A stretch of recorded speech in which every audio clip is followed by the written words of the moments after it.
Muito bem, 3 horas da tarde nessa quarta-feira, dia 4 de dezembro, e vamos falar sobre o Bitcoin no dia de hoje. O que fez o Bitcoin ontem buscar ali a região dos 93 mil dólares, hoje a região dos 94 no mínimo, até o momento desse vídeo. O que está travando o Bitcoin ali entre 90 e 100 mil dólares? Por que o Bitcoin ainda não passou dos 100 mil dólares? Por que o Bitcoin ainda não atingiu 100 mil dólares? Será que a gente vai cair dos 90 mil? Será que de fato o Bitcoin chegou na pernada de correção? Então vamos tentar entender o que está acontecendo, para onde vai o Bitcoin. Já vou pedir o seu like, vai lá embaixo, curte esse vídeo, se inscreve no canal, ativa o sininho das notificações e nos segue no Instagram, @GabsCryptoLife, QR Code está aparecendo aí na tua tela. Bom, vamos olhar aqui o gráfico.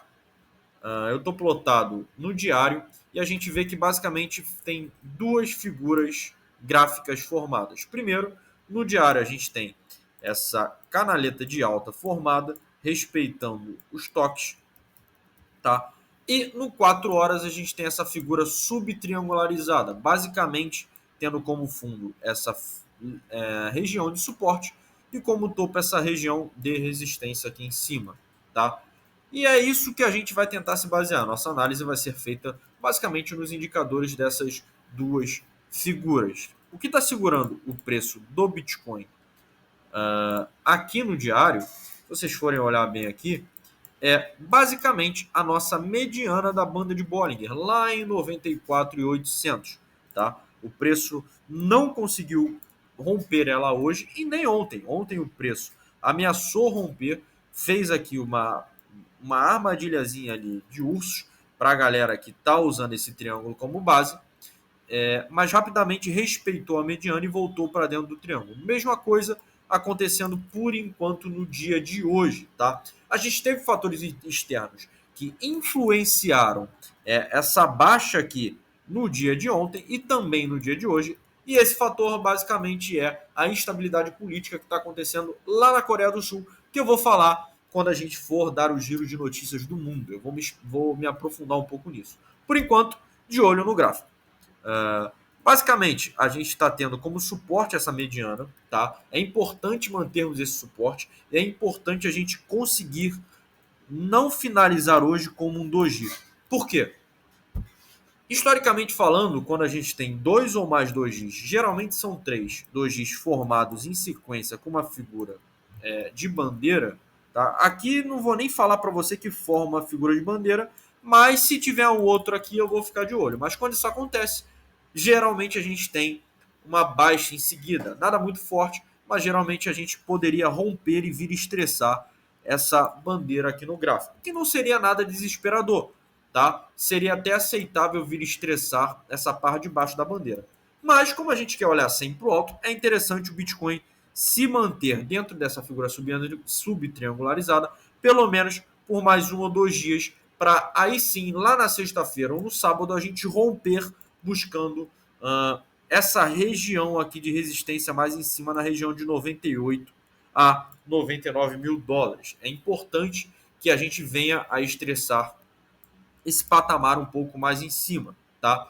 E no diário a gente ainda vai olhar o nosso canal de Kelter, porque se perdemos esse suporte, o próximo suporte seria a mediana do canal de Kelter lá em 93 mil dólares, 93.100, tá? Um pouco mais abaixo do que a mínima de ontem, não seria nada desesperador para quem está operando de forma não alavancada. Quem está alavancando, muita gente vai ser liquidada aqui na região de 93, 92 mil, e essa alavancagem pode levar o preço a vir tocar o topo dessa zona de suporte aqui lá em 91.800, tá? Tudo vai depender da quantidade de liquidação. Porém, todas as vezes que a gente está tendo uma liquidação em massa, o mercado toma o dinheiro da galera e rapidamente força o preço a uma alta. Então, muito provavelmente, se a liquidação for forte aqui em 93, 92, antes de bater 91, os touros segurarão o preço e levantarão o preço para cima. Então eu quero tirar um pouco diário e voltar aqui para o gráfico de 4 horas, onde de fato a gente está com essa figura subtriangularizada, feita pela nossa LTB e a nossa LTA aqui. Nesse momento, no gráfico de 4 horas, vocês veem que o que está segurando o preço não é só a Lauer da banda de Bollinger. O preço veio tocar aqui a Lauer da banda de Bollinger, fez essa fuga momentânea dessa figura subtriangularizada e já retornou para dentro, indo de encontro à mediana da banda de Bollinger. Porém, a gente tem como resistência nesse momento, por mais que fraca, a Lauer da nuvem de Shimoku. O preço ele tende a retornar ao interior da nuvem. Aqui a gente rompeu a nuvem para baixo, voltou ameaçando o rompimento para cima, não conseguimos, estamos testando agora o rompimento para baixo. É importante a nuvem de Shimoku nesse momento servir como um suporte para a gente. Se não conseguirmos romper, provavelmente o preço continuará estressando essa cunha para cima até o rompimento em direção aos 100 mil dólares aqui no nosso 4 horas. Tirando a nuvem e olhando o nosso canal do Keltner, a gente vê que o rompimento, após o rompimento, o topo seria ali, nesse primeiro topo ali na região de 98.400, 98.500, indo de encontro a topo da nossa querido canal do Keltner. Tá legal? Bom, voltando aqui para o nosso...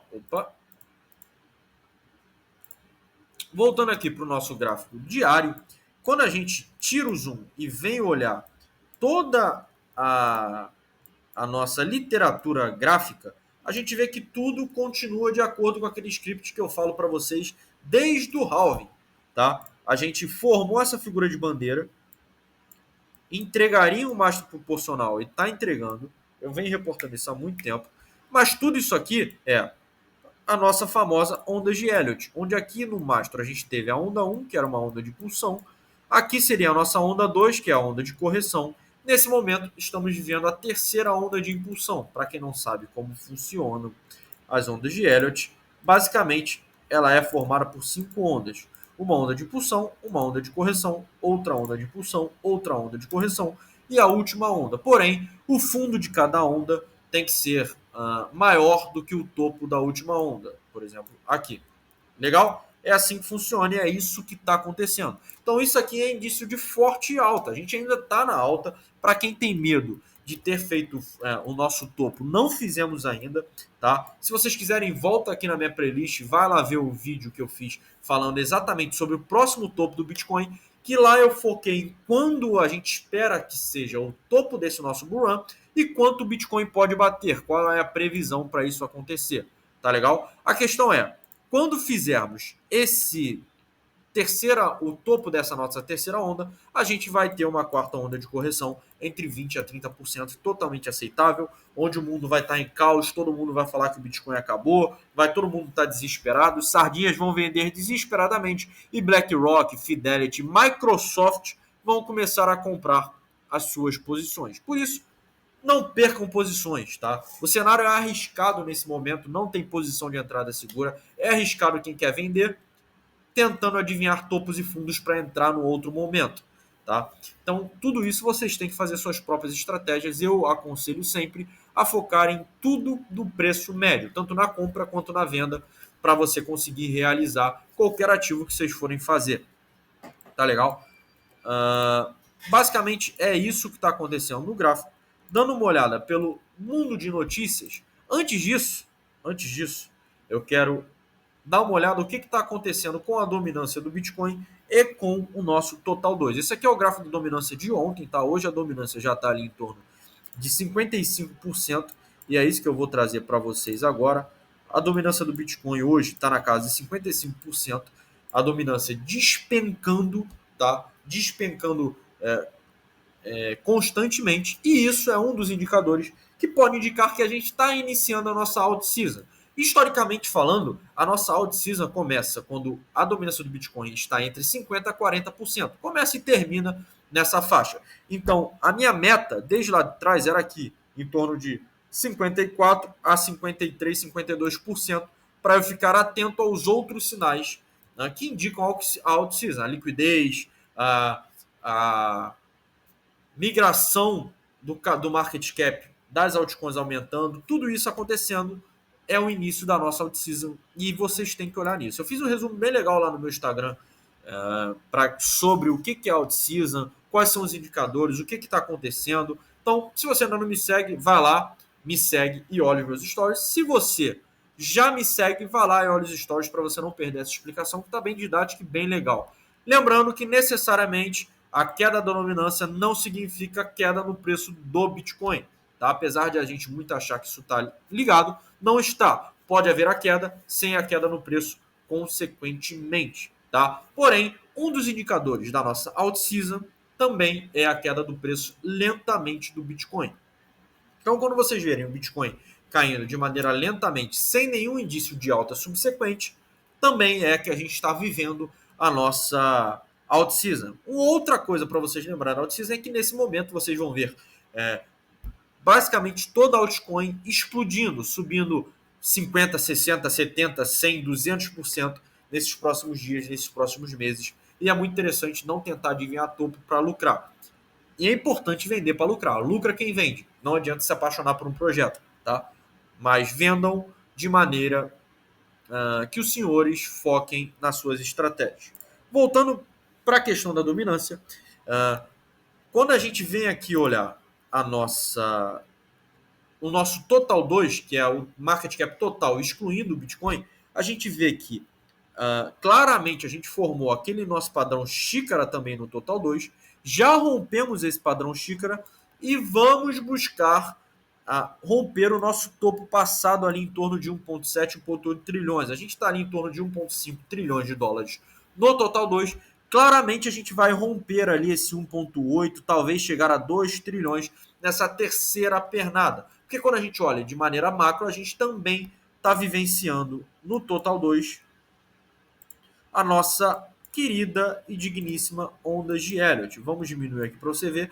Bem parecido com o Bitcoin, bem parecido com o que aconteceu em ciclos passados, onde a gente teve um período de acumulação, estourou, aqui a gente teve um período de acumulação e estamos vivenciando as nossas ondas de Elliott, onde rompemos aquela figura, igualzinho no Bitcoin, aquela figura de bandeira que eu falei, iniciou a nossa terceira pernada, que vai levar até lá o market cap em 1,8, 2 trilhões, depois teremos a correção que vai vir junto com talvez a correção do Bitcoin. E aí sim, vamos finalizar o nosso total 3, o nosso total 2, lá em torno de 3,1, 3,2 trilhões de dólares. Ali é a expectativa. E isso, meu amigo, vai fazer a Solana explodir, vai fazer a XRP explodir, vai fazer a VAX explodir, vai fazer C explodir. Toda, basicamente, as altcoins com um bom projeto vai explodir. E é por isso que vocês tinham que ter se posicionado de maneira segura lá atrás, quando eu falei. Agora não tem ponto seguro, mas o preço médio sempre compensa no final.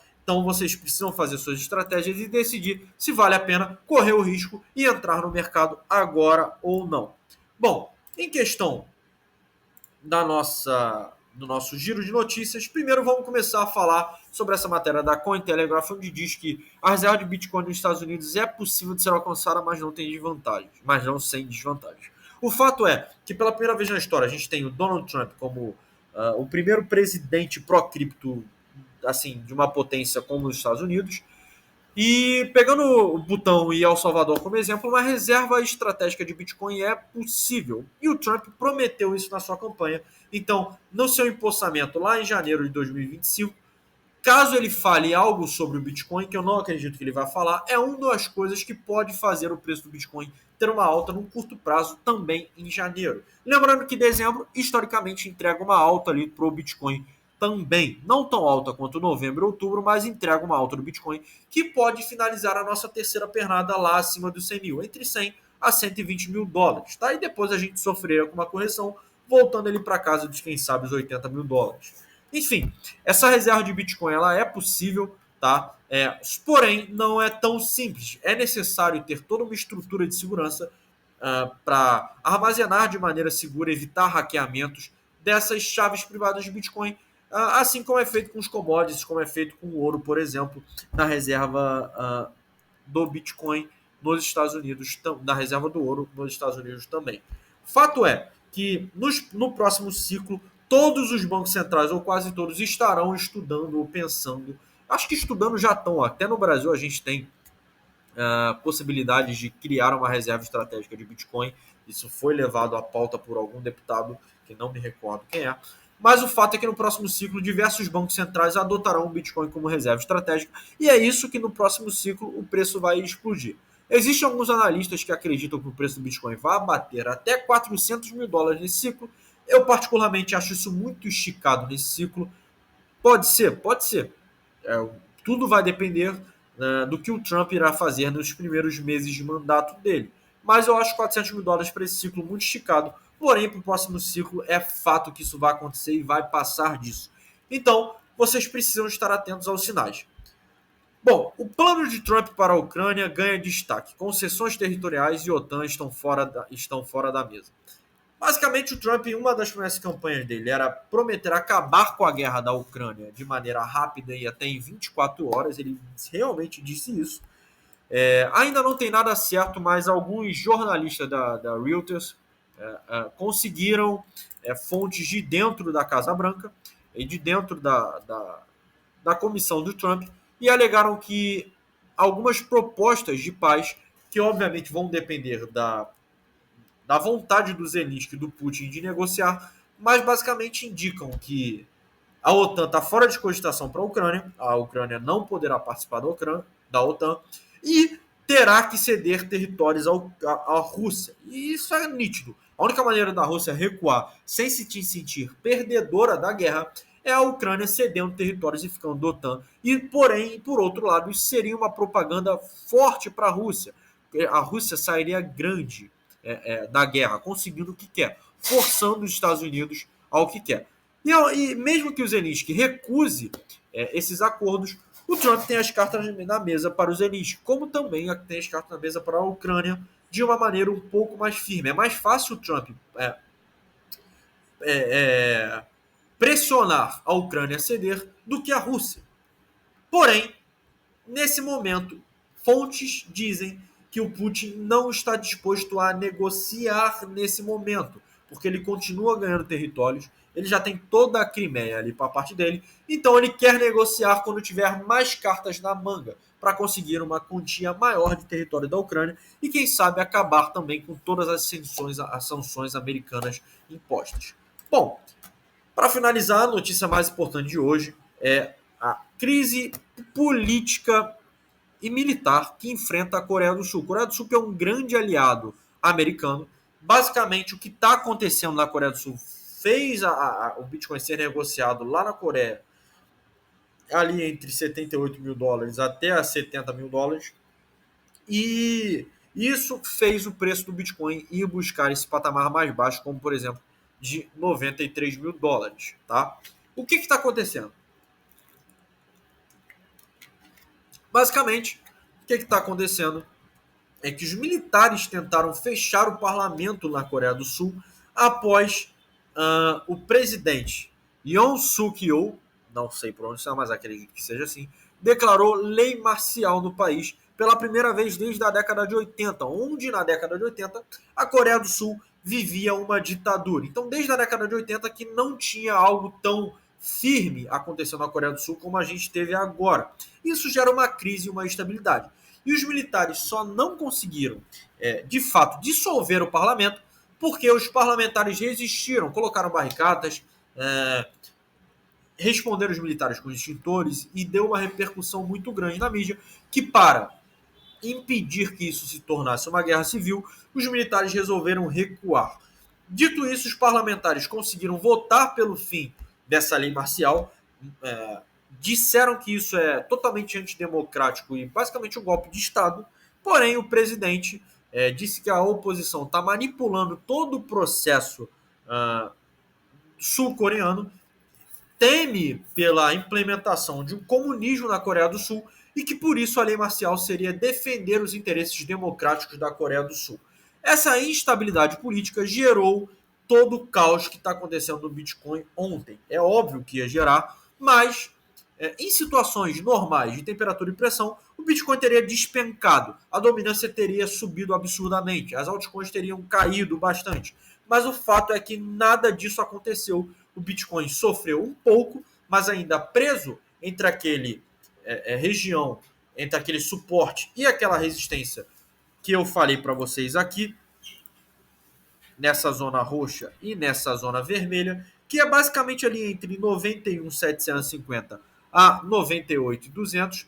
Basicamente o Bitcoin preso ali, e essa lateralização, por outro lado, pode ser um indício de alta, porque aconteceu isso e o preço não despencou, o preço não caiu, basicamente está pegando tração, está liquidando os alavancados para ter força para quando romper os 100 mil dólares não parar por aí e poder, quem sabe, bater aquela minha meta de 109 mil e ir até lá esticando os 120 mil dólares. É claro que vocês precisam fazer suas próprias análises. Eu estou trazendo os indícios para vocês e coletando o máximo de informação possível para que os senhores surfem esse bull run espasmódico e perfeito que estamos vivendo, tá?